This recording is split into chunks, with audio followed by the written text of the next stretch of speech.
नमस्कार, मी डॉक्टर अमोल महाजनी, consultant neurologist, मेंदुरोगतज्ञ, Sancheti hospital इथे कार्यरत आहे. मी आज तुम्हाला GBS म्हणजे ज्याला आपण गिलियन बारी सिंड्रोम म्हणतात त्या आजाराविषयी सांगणार आहे. सध्या पुण्यात खूप या आजाराचे रुग्ण आपल्याला सापडतात आहे. स्पेसिफिकली खडकवासला, नांदेड सिटी, किरकिटवाडी, धायरी या साईडला.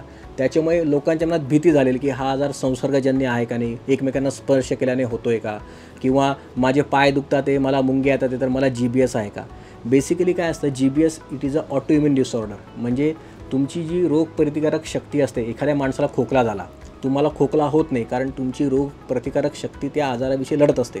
पण कधीकधी आपली रोगप्रतिकारक शक्ती एवढी वाढते की ती आपल्या चांगल्या ऑर्गन्सवर डॅमेज करते. तसंच जसं म्हणजे सोप्या भाषेत सांगायचं म्हणजे पोलिसांचं काम आहे आपलं रक्षण करणं, पण पोलिसच जेव्हा आपले मारतात, आपण म्हणतो आपले रक्षकच आपले भक्षक झाले. तसं या GBSमध्ये ज्या तुमच्या इम्युन सिस्टीम जी काही ट्रिगर होतात अँटीबॉडीज, त्या तुमच्या हेल्दी नर्व्सवर अटॅक करतात. त्याच्यामुळे पेशंटला हाताची किंवा पायाच्या नसांची कमजोरी येते. याचे काही टाईप्स असतात. बेसिकली हा कोणाला होऊ शकतो, बेसिकली हा 15 वर्षापासून ते 70 वर्षापर्यंतच्या बऱ्याच जणांना होऊ शकतो आजार. पण तो कशामुळे होतो, बेसिकली तुम्हाला काही व्हायरल इन्फेक्शन झालं आधी. व्हायरस कुठले याच्यात, तर कॉक्सॅकी व्हायरस, इप्स्टीन बार व्हायरस, झिका व्हायरस, कोरोना व्हायरस. त्याच्यानंतर तुमची कुठल्या कारणामुळे रोगप्रतिकारक क्षमता जर अफेक्ट झाली, किंवा कॅम्फॉलोबॅक्टर जेजुनी, कोलाय या हे बॅक्टेरिया होतात. त्याच्यानंतर तुमची रिसेंट सर्जरी झाली असेल किंवा काही ऑटोइम्युन कंडिशन असेल, तर यामुळे अँटीबॉडीज आपल्या नर्व्ह सिस्टीमवर अटॅक करतात. त्याच्यामुळे मॉलिक्युलर मिमिक्री ज्याला आम्ही आमच्या सायंटिफिक लँग्वेजमध्ये म्हणतो, आणि त्याच्यामुळे तुमच्या हेल्दी नसांवर अफेक्ट होतो. त्याच्यामुळे याचे टाईप्स काय असतात, बेसिकली GBSचे म्हणजे AIDP म्हणजे ॲक्यूट इन्फ्लेमेटरी डिमायलेटिंग पॉलिन्युरोपॅथी. यास तुमच्या नसा बेसिकली अफेक्ट होतात. असो अमान व्हेरियंट ॲक्यूट मोटार ॲक्झोनल न्यूरोपॅथी, यात तुमच्या मोटार नसा अफेक्ट होतात. तिसरा असतो आमसान व्हेरियंट, यात तुमच्या मोटार आणि सेन्सरी, ज्याला आपण ॲक्यूट मोटार सेन्सरी ॲक्झोनल न्यूरोपॅथी म्हणतो. चौथं असतात व्हेरियंट मिलर फिशर सिंड्रोम, म्हणजे ज्यात तुमचे डोळ्याच्या नसा अफेक्ट होतात, चालताना बॅलन्स जातो आणि रिफ्लेक्सेस ऑप्शन असतात.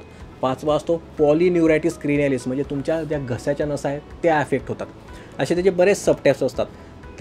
पण याच्यामध्ये आपण लक्षणं कशी ओळखायची आणि काय करायला पाहिजे, तर बेसिकली जेव्हा पेशंटला GBSची आजाराचे सिम्पटम्स सुरू होतात तेव्हा त्याला 2-3 आठवडे अगोदर ताप, सर्दी, खोकला, लूज मोशन्स, व्हॉमिटिंगची अशा कंप्लेंट असतात. त्याच्याकरता आपण सुरुवातीला दुर्लक्ष करतो, पण हळूहळू नंतर पेशंटच्या हाताची पायाची ताकद जायला लागते. जेव्हा आमच्याकडे येतो त्या पेशंटला चालता येत नाही.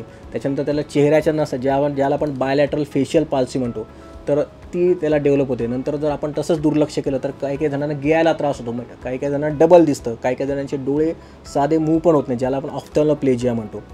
तर असे फीचर्स पेशंटमध्ये डेव्हलप व्हायला लागतात. मग अशा वेळेस जेव्हा ते पेशंट येतात आमच्याकडे तेव्हा आम्ही त्यांना बघतो. त्यांची पॉवर कधी काही पेशंटची पॉवर जी नॉर्मल 5/5 पॉवर असते, तर 5 पैकी 1 किंवा 2च ग्रेड आपल्याला मिळतात. मानवरती उचलता येत नाही, ट्रंकल बॅलन्स होतो, एका कुशीवरनं दुसऱ्या कुशीवर होत नाही पेशंटला उठता, रिफ्लेक्सेस त्यांचे ॲब्सेंट होतात. मग तेव्हा आम्ही या आजाराचं निदान करतो. त्याच्या काही ब्लड टेस्ट असतात त्या आम्ही करतो. त्याच्यामध्ये आता कुठल्या टेस्ट करायच्या असतात, GBSचं निदान होण्याकरता बेसिकली एक NCV, ज्याच्यात नर्व कंडक्शन व्हेलॉसिटी आपण ज्याला म्हणतो, NCV स्टडी ती करतो.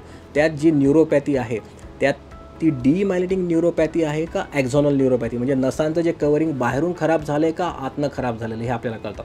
त्याच्यामुळे ती वेदर इज अ डिमायलिनेटिंग न्यूरोपॅथी और ॲक्झोनल न्यूरोपॅथी. त्याच्यानंतर ज्या FAOज असतात त्या पण आपण स्टडी करतो की FAOचे ॲब्सेंट आहे का इम्पर्सिस्टंट आहे ते आपल्याला कळतं. त्याच्यानंतर पाठीच्या पाण्याची तपासणी, त्यात प्रोटीन्स लेवल किती, सेल्स किती हे आपण बघतो. नंतर असतं शेवटचं MRI स्पायनल कॉर्ड किंवा ब्रेन, किंवा त्यात काय ॲबनॉर्मल आहे का नाही. याच्यावर जर त्याचं निदान झालं पेशंटचं, की आपण करतो की या NCVमध्ये प्रॉब्लेम आहे, त्यांच्यानंतर सेरेब्रोस्पायनल फ्लुइडमध्ये प्रॉब्लेम आहे, MRI नॉर्मल, तर यांना GBSचा हा व्हेरियंट आहे.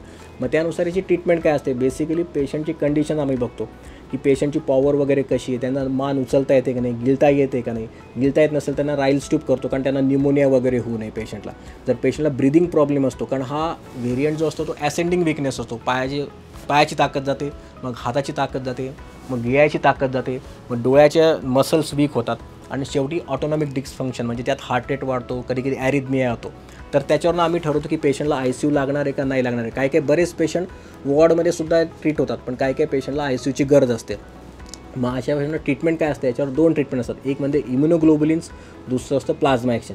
इम्युनोग्लोबुलिन्स म्हणजे काय असतं, जे तुमच्या शरीरात जे अँटीबॉडीचं प्रोडक्शन वाढलेलं असतं ते इम्युनोग्लोबुलिन्स देऊन ते अँटीबॉडीचं प्रोडक्शन सप्रेस करतं आणि अँटीबॉडीचं प्रोडक्शन सप्रेस झाल्यावर मग पेशंटमध्ये हळूहळू 2 ते 3 आठवड्यात फरक पडतो. काही इम्युनोग्लोबुलिनची कॉस्टली असते म्हणून काही पेशंटला इम्युनोग्लोबुलिन परवडत नाही. मग अशा पेशंटला आम्ही प्लाझ्मा एक्सचेंज करतो. प्लाझ्मा एक्सचेंज म्हणजे त्याला आपण डायलाइज करून त्याच्या शरीरातला जो दूषित प्लाझ्मा असतो हे काढून चांगला प्लाझ्मा पेशंटमध्ये द्यायचा असतो. त्याला आपण प्लाझ्मा एक्सचेंज म्हणतो. ते नेफ्रोलॉजिस्टच्या मदतीने आम्ही करतो आणि या 2 ट्रीटमेंट झाल्यावर पेशंटमध्ये हळूहळू सुधारणा होते. मग त्याबरोबरच पेशंटला न्यूमोनिया होऊ नये, त्यांच्या किडनीचं फंक्शन, शुगरचं फंक्शन मॉनिटर करता येतात. फिजिकल थेरपीचा याच्यात सगळ्यात मोठा रोल असतो, फिजिओथेरपी. तसंच पेशंट बेड रिटर्न असले की त्यांना डीप वेन थ्रोम्बोसिस होऊ नये म्हणून आपल्याला काही इंजेक्शन्स किंवा DVT पंप, लिम्ब मोबिलायझेशन हे पेशंटमध्ये करावं लागतं. तर हे जर केलं तर GBSच्या आजारावर आपण नक्की मात करू शकतो. म्हणून त्याच्यावर घाबरून जायचं नाही. त्याचे 2-3 डिफरन्शियल पण डायग्नोसिस असतात की GBS काही आता बऱ्याच म्हणतात की माझ्याकडे येतात पेशंट की सर आमच्या पायाला मुंग्या येतात, ते आम्हाला टेस्ट करायची, आम्हाला GBS आहे का नाही. असं होत नाही. GBS हा 24 ते 48 तासात फटाफट प्रोग्रेस होतो आणि याला प्रोग्रेसिव्ह आपण डिसऑर्डर्स म्हणत असतो याला. आणि हा बेसिकली ऑटोइम्युन आहे. जर व्यवस्थित तुम्ही डायग्नोसिस केलं, फिजिओथेरपी दिली, इम्युनोमॉड्युलेटर थेरपी दिली तर पेशंटमध्ये नक्की इम्प्रूव्हमेंट होते. आणि याची उदाहरणं आपण बरेच व्हिडिओजमध्ये बघितलेले आहे. तर पेशंटने याच्यात काय करायचं, जास्त घाबरू नये, तुमची स्वच्छता बाळगा, मास्क लावून ठेवा किंवा खोकला वगैरेला ट्रिगर होऊ देऊ नका. जे ओल्ड एज लोक आहेत त्यांनी जास्त काळजी घ्यावी. तसंच डायरिया पाणी उकळून प्यावे, कुठेही खाताना हात स्वच्छ धुणे, फिजिओथेरपी नंतर करणं, एक्झरसाईज करणं, मेडिटेशन करणं आणि जास्त घाबरून पॅनिक होऊन जाऊ नये.